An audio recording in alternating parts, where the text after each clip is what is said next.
আসসালামু আলাইকুম ওয়া রাহমাতুল্লাহ।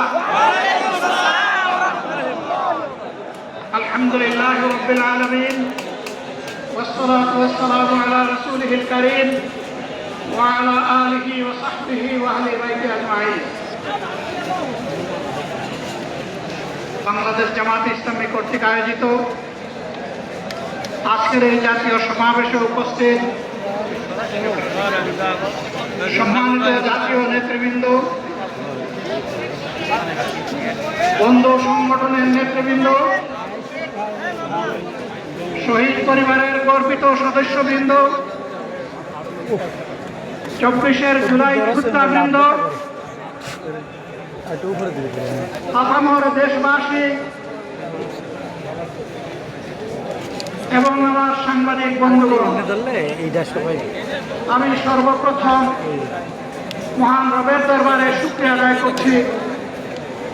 ফ্যাসিবাদের পতনের পর অত্যন্ত অনুকূল পরিবেশে আল্লাহ রাব্বুল আলামিন আজকের এই সমাবেশটি করার আমাদেরকে তাওফিক এনায়েত করেছেন, আলহামদুলিল্লাহ।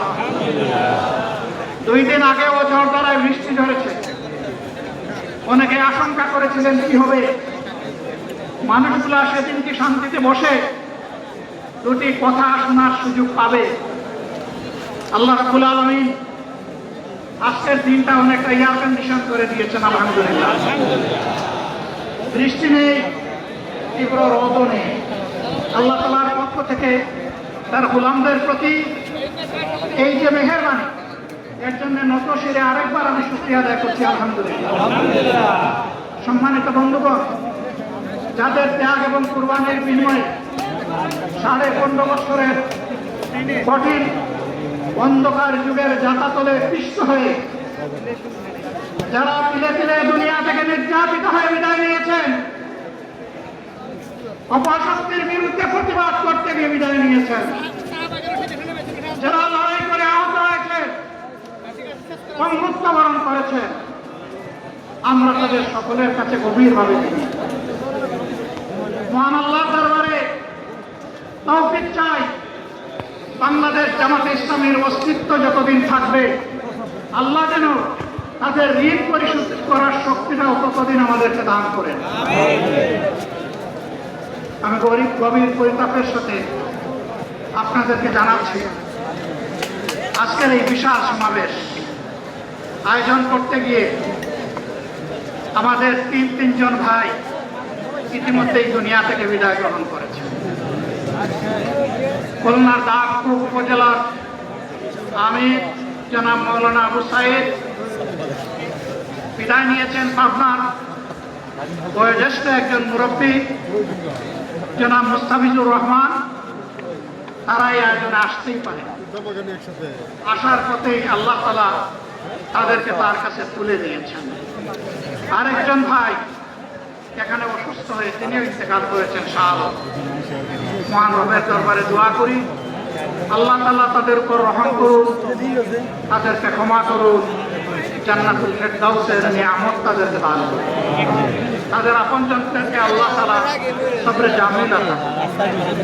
সম্মানিত ভাইয়েরা, আবু সাইদরা যদি বুক থেকে না দাঁড়াতো, এই জাতির মুক্তির জন্য যদি বুকে গুলি লুকে না, হয়তো আজকের এই বাংলাদেশটা আমরা দেখতাম না। ইতিমধ্যে হয়তো আরো অনেক মানুষের জীবন ফ্যাসিবাদীদের হাতে চলে যেত। 24 জীবন বাজি রাখা এই যুদ্ধটা যদি না হতো, তাহলে আজকে যারা বিভিন্ন ধরনের কথা এবং দাবি দাওয়া পেশ করছেন, তারা তখন কোথায় থাকবে? অতএব আসুন, যাদের ত্যাগের বিনিময়ে আল্লাহ তাআলার এই নিয়ামত পাওয়া, তাদেরকে যেন অবজ্ঞা এবং অবহেলা না, শিশু বলে তাদেরকে যেন তুচ্ছ তাচ্ছিল্য না, অহংকার করে অন্য দলকে যেন তুচ্ছ তাচ্ছিল্য না, অরাজনৈতিক ভাষায় আমরা যেন কথা,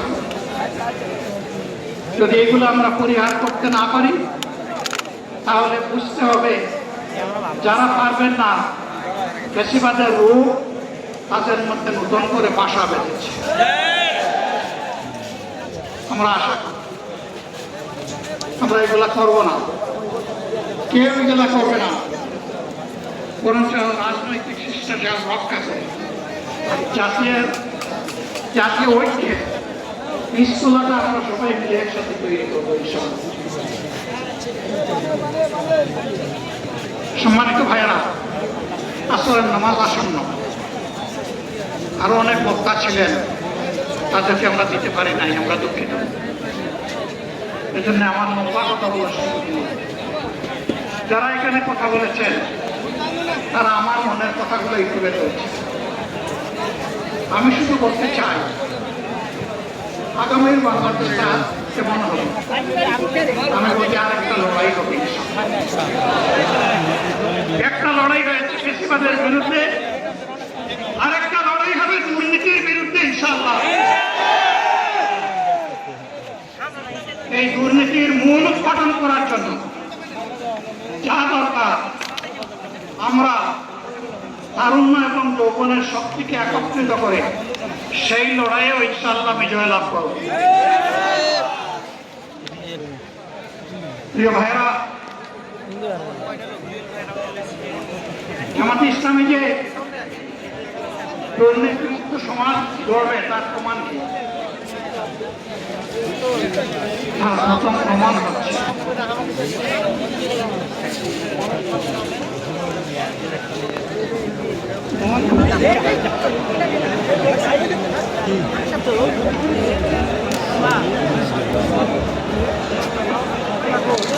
আপনারা অবস্থান করুন যার যে জায়গায়। আপনাদের সব কিছু দেখার সঙ্গে ওই জায়গায় সবাই জায়গায় থাকেন, সবাই তার নিজ নিজ জায়গায় অবস্থান গ্রহণ করেন, সবাই তার নিজ নিজ জায়গায় অবস্থান গ্রহণ করেন। আপনারা নিজ নিজ জায়গায় থাকুন, প্রয়োজনীয় দিক নির্দেশনা দেওয়া হবে। আপনাদের উত্তেজিত উৎপীড়িত হওয়ার কোনো কারণ নেই। মহান রাব্বুল আলামিনের একান্ত মেহেরবানিতে আমাদের প্রোগ্রাম আলহামদুলিল্লাহ, শুকরান, আলহামদুলিল্লাহ কাসীরা। সম্মানিত ভাইরা, সম্মানিত ভাইরা, সম্মানিত ভাইরা,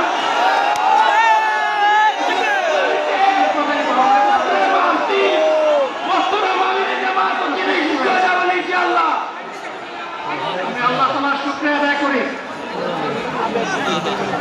আল্লাহ তাআলার শুকরিয়া আদায় করি আবার আপনাদের সামনে দাঁড়াতে পেরেছি। বলেছিলাম দুর্নীতিমুক্ত বাংলাদেশ ইনশাআল্লাহ সবাইকে নিয়ে আমরা করব। আমরা কথা দিচ্ছি, বাংলাদেশ জামাতে ইসলামী যদি আল্লাহ তাআলার মেহেরবানি এবং সরকার জনগণের ভালোবাসা নিয়ে সরকার গঠন করে, তাহলে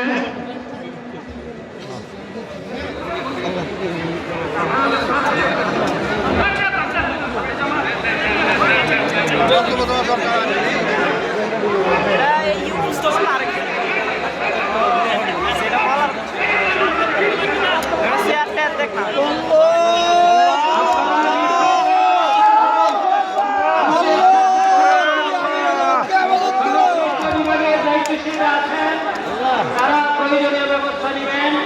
কারো মাইকের সামনে আসার দরকার নেই।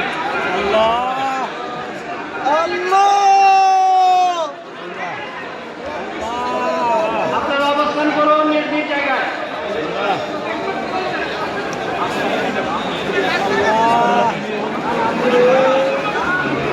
সবাই মেহরবানি করে শান্ত হয়ে বসুন, শান্ত হয়ে বসুন, শান্ত হয়ে বসুন।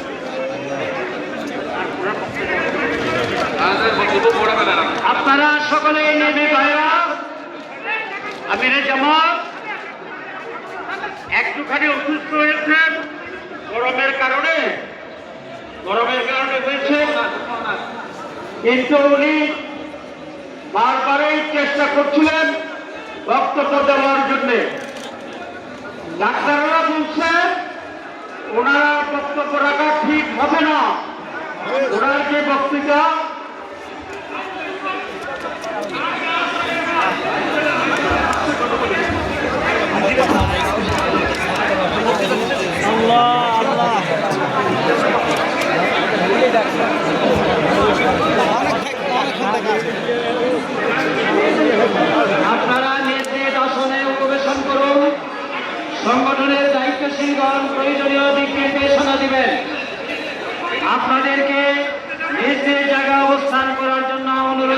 হচ্ছে, এটা দেন না এখানে। আপনাদের এই ড্রোনগুলো আরে আল্লাহ যত সময় আয়াত দিচ্ছেন, আল্লাহ যত সময় আয়াত দিয়েছেন তত সময় মানুষের জন্য লড়াই করবো ইনশাআল্লাহ। বন্ধ হবে না। বাংলার মানুষের মুক্তি অর্জন হওয়া পর্যন্ত আমাদের লড়াই অব্যাহত থাকবে। জামাতে ইসলামী যদি আল্লাহর ইচ্ছা এবং জনগণের ভালোবাসায় বাংলাদেশের মানুষের সেবা করার সুযোগ পায়, তাহলে মালিক হবে না, সেবক হবে ইনশাআল্লাহ। ঘোষণা দিচ্ছে লক্ষ জনতাকে সাথে নিয়ে বাংলাদেশ জামাতে ইসলামী থেকে যারা আগামীতে সংসদ সদস্য হিসাবে নির্বাচিত হবেন, আর ওখানে কথা বন্ধ করেন, তারা কথা বন্ধ করেন, সবাই বসে পড়েন, সবাই বসেন বসেন, কেউ দাঁড়াবেন না, সবাই বসেন। যদি আল্লাহর ইচ্ছায় জনগণের ভালোবাসায় বাংলাদেশ জামাতে ইসলামী থেকে সংসদ সদস্যরা নির্বাচিত হয়ে সরকার গঠন করেন, তাহলে কোন এমপি কোন মন্ত্রী আগামীতে সরকার কিছু পদ গ্রহণ করবে না।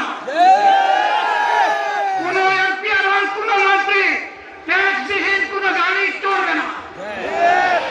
কোন এমপি এবং কোন মন্ত্রী তার নিজের হাতে কোন টাকা চালাচালি করবে না। কোন এমপি এবং কোন মন্ত্রী যদি তার নির্দিষ্ট কোন কাজের জন্য বরাদ্দ পেয়ে থাকেন, কাজ শেষ হওয়ার সাথে সাথে বাংলাদেশের 11 কোটি মানুষের কাছে তারা তার প্রতিবেদন তুলে ধরতে বাধ্য হবে। সম্মানিত বন্ধুগণ, সাদা আমরা নিব না, দুর্নীতি আমরা করব না, সাদা আমরা নিচে যাব না, দুর্নীতি আমরা সহ্য করব না। এই বাংলাদেশটাই আমরা দেখতে চাই, যুবকদেরকে আমরা স্পষ্ট ভাষায় বলতে চাই। বন্ধুগণ, তোমাদের সাথে আমরা আছি। আমি আজকে জামাতের আমির হিসাবে এখানে কথা বলতে আসিনি। আমি এসেছি বাংলাদেশের 18 কোটি মানুষের একজন হয়ে কথা বলতে। আমি শিশুদের বন্ধু, আমি যুবকদের ভাই, আমি বয়স্কদের সহযোদ্ধা, আমার বোনদের আমি ভাই। সুতরাং তাদের মুক্তির জন্য আমি দায়িত্ব নিয়ে আসতে এখানে দাঁড়িয়েছিলাম। আল্লাহর ইচ্ছা শরীর আমাকে সাময়িকভাবে সহযোগিতা করে না, এটা আল্লাহর ইচ্ছা যে এখন আল্লাহ আমাকে কথা বলার সুযোগ দিচ্ছে। আমি বলতে চাই, বাংলাদেশের নির্দিষ্ট শ্রেণীর মুক্তির জন্য আমাদের এই লড়াই নয়। রাস্তার একজন পরিচ্ছন্নতা কর্মী, চা বাগানের একজন শ্রমিক, রক্ত পানি করা ঘাম জড়ানো আমার একজন রিক্সা চালক ভাই মাঠের ময়দানে বাংলাদেশের মানুষের মুখে যারা এক মুঠো ভাত তুলে দিতে চায়, আমার সেই কৃষক বন্ধু, আমি তাদের হয়ে আসছি এখানে কথা বলতে। আমি কোন অভিযোগ হয়ে এখানে কথা বলতে আসি। আল্লাহ তাআলার অশেষ মেহেরবানি, আজীবন সকল রক্ত চক্ষুকে উপেক্ষা করেছে, যে জুলুমের পরোয়া করি নাই। আমার আফসোস, 24 সালে জাতিকে মুক্তি দিতে গিয়ে যারা জীবন দিয়ে শহীদ হলো, আমি তাদের একজন হতে পারলাম না। আপনাদের কাছে দোয়া চাই, ইনসাফের ভিত্তিতে একটি দেশ গড়ে তোলার জন্য আগামী থেকে লড়াই হবে। আমার আল্লাহ যেন সেই লড়াইয়ে আমাকে একজন শহীদ হিসাবে কবুল করে। সম্মানিত বন্ধুগণ, আমাদের প্রিয় শহীদ নেতৃবৃন্দ 2006 সালের 28 অক্টোবর থেকে শুরু করে পল্টন গণহত্যা, শাপলা গণহত্যা, সারা দেশের গণহত্যা, পিলখানার গণহত্যা, 24-এর গণহত্যা, এই গণহত্যা যারা করেছে তাদের সকলের বিচার বাংলাদেশের মাটিতে নিশ্চিত করতে হবে।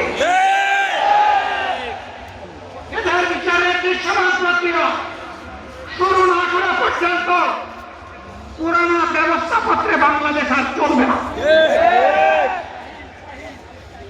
এতগুলো মানুষ এমনি এমনি জীবন দেয় নাই, জীবন দিয়েছে জাতির মুক্তির জন্য। যদি বস্তা হতা পুরানো সব কিছুই টিকে থাকবে, তাহলে কেন তারা জীবন দিয়েছিল? যারা ওই বস্তা হতা ব্যবস্থাপনায় বাংলাদেশকে আবার করতে চান, তাদেরকে আমরা বলি জুলাই যুদ্ধ করে যারা জীবন দিয়েছে আগে তাদের জীবনটা ফেরত এনে দেন। যদি সত্যি তাকে ফেরত এনে দেন, আপনারা পারবেন না। যেহেতু পারবেন না, কাজেই নতুন ব্যবস্থায় নতুন বাংলাদেশ গড়ে তোলা হবে ইনশাআল্লাহ।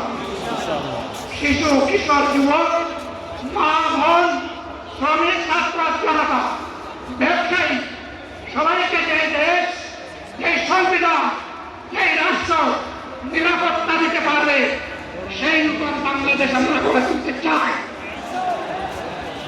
ভাইয়েরা, আমাকে সবাই চাপ দিচ্ছে। কেউ বলে ভাই শেষ করেন, কেউ বলে চাচা শেষ করেন। আমি তাদেরকে নিশ্চয়তা দিয়ে বলছি, আমার মুখ আমার আল্লাহ নির্ধারিত সময় থেকে 1 সেকেন্ড আগে হবে না। এবং হায়াত যা দিয়েছে 1 সেকেন্ড আগেও আমি যাব না। অতএব মহান আল্লাহর কাছে আবার তৌফিক চাই। আপনাদের কাছে যে কষ্ট হয়েছে, আপনারা, আমি তো এখানে শান্তিতে বসাচ্ছিলাম, আর চতুর্দিকে শুধু দৃষ্টি বুলাচ্ছিলাম। কি কষ্ট হচ্ছে আমার ভাইদের, প্রিয় ভাইরা, এই কষ্ট আল্লাহর জন্য। এই কষ্ট কার জন্য? ইনশাআল্লাহ আল্লাহ তাআলা আপনাদেরকে তার উপযুক্ত জাযা দুনিয়া দিবেন, আখিরাতে দিবেন। আপনাদের এই ত্যাগের বিনিময়ে নতুন বাংলাদেশ আমরা পেয়ে যাব। আসুন সেই নতুন বাংলাদেশের জন্য একবার স্লোগান দিয়ে শেষ করি। নারায়ে তাকবীর। আসসালামু আলাইকুম ওয়া রাহমাতুল্লাহ। ওয়া আলাইকুম আসসালাম। আল্লাহ তুমি আমির জামাতকে সুস্থ করো। আল্লাহ আমির জামাতকে হাজার আল্লাহ।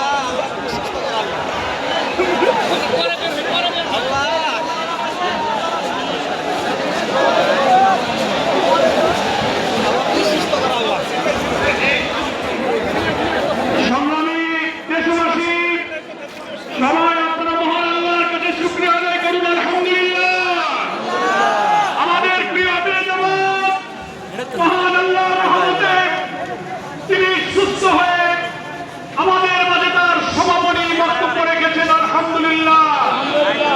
হয়তো প্রচন্ড গরমে অনেকেই যেমন অসুস্থ হয়েছেন, আমাদের আমির জামাত সাময়িক অসুস্থ হয়েছিলেন। মহান আল্লাহ তাআলা তাকে কথা বলার, সমাপ্তি ঘোষণা করার তৌফিক দান করেছেন। সবাই আপনারা নিরাপদে দলে দলে যেভাবে এসেছেন, নির্দেশনা অনুযায়ী আপনারা আল্লাহর নামে ধীরে ধীরে ফিরে যাবেন।